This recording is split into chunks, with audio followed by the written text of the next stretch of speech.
Hi, I'm Leigh Wright. And I'm Michelle Merle. And welcome to 2-Minute Tuesdays brought to you by Southern View Media. Today we're going to talk a little bit about the differences between WordPress and Wordpress.com.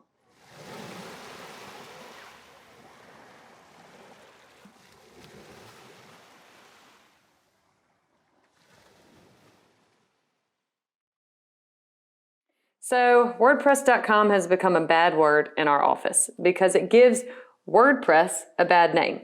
So first of all, let me talk to you about what regular WordPress is. Typically, you can build a website, you can build it in WordPress, or you can custom build a website and add WordPress to the back end of the site as a content management system, which means that a user can log in and change content on the website using WordPress.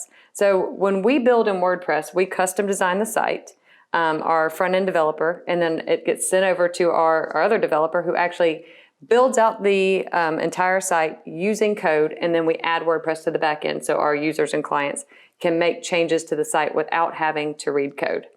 Now, it's all easy, fantastic, beautiful. The sites look great. They do whatever we need them to do. We have no limitations on what we can do with a website doing it that way.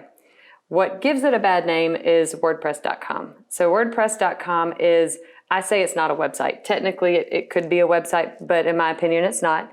It's basically a way that you can log in and drag and drop some pictures and some words and make it into a site, but you have no access to the code. So if you want to SEO the website, you can't access meta tags, title tags, alt tags, none of that.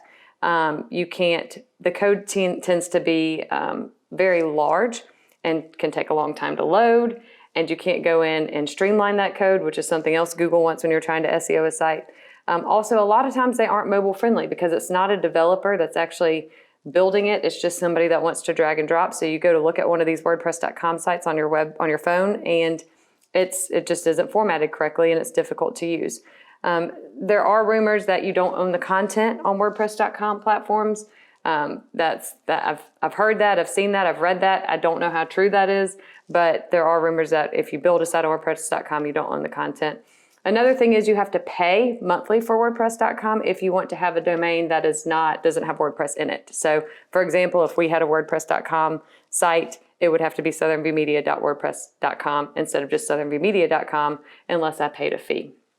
Something else is you can't have plugins on WordPress.com. So, for example, if you want to add a scheduling where somebody can book or schedule, we would use a plugin for that so that somebody can book an appointment for you or with you directly from your website.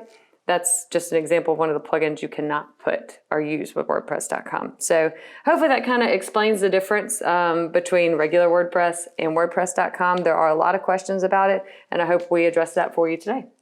If you have any questions about your website or how your website could be better, we do offer a free consultation. We'd be happy to sit down and meet with you in person and give you the good, the bad, or the ugly anytime you are ready. You can direct message us or you can call us anytime at 251-517-9425. Thank you. Thanks, guys.